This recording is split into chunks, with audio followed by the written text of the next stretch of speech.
ನಮ್ ಜಾಗ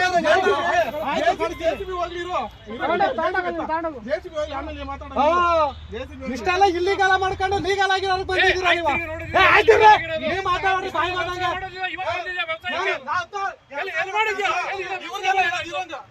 ಏನು ನನ್ನ ಮೇಲೆ ಕ್ರಿಮಿನಲ್ ಕೇಸ್ ಇತ್ತು 2016ರಿಂದ ಕ್ಲಿಯರ್ ಆಗಿದೆ. ವಕೀಲರ ಹೇಳೋದು ಕೇಳಿ. ಈಗ ಇಲ್ಲಿ ಯಾರು ವ್ಯವಸಾಯ ಮಾಡಂಗಿಲ್ಲ. ನೀವು ವ್ಯವಸಾಯ ಮಾಡಿದ್ದೀರಾ? ನೀವು ವ್ಯವಸಾಯ ಮಾಡಿದ್ದೀರೇನ್ರಿ ನೀವು? ಈಗ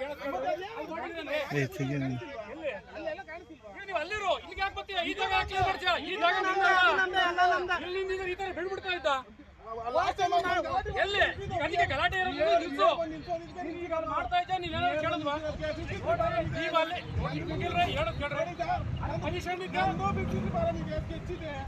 53 ಇದ್ರೆ ಮಂಜೂರಿ ನೋಡ್ರಿ. 53 ನಾವು ವೈಲೇಷನ್ ಮಾಡ್ತಾ ಇದೀವಿ.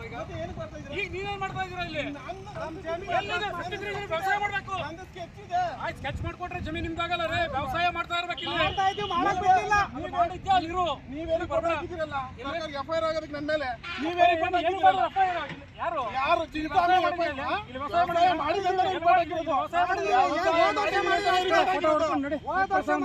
ವ್ಯವಸಾಯ ಮಾಡಿದ್ದೀನಿ ಅಂತ ಎಫ್ಐಆರ್ ಹಾಕಿರೋದು ನನ್ನ ಮೇಲೆ. ಹೇಳೋದಲ್ಲ. ನೀವೇ ಬಂದು ಹೇಳಿದಕ್ಕೆ ನಿಲ್ಸಿದ್ದೆ ನಾವು.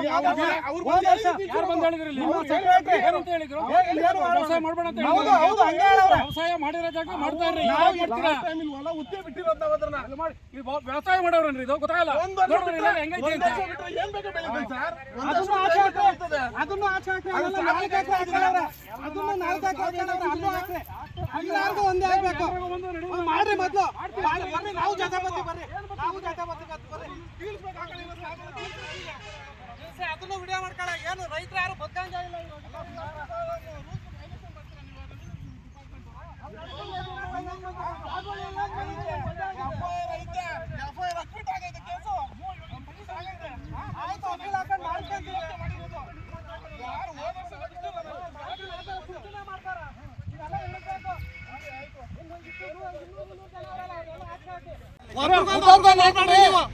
ಅರ್ಥ ಆಯ್ತಾ?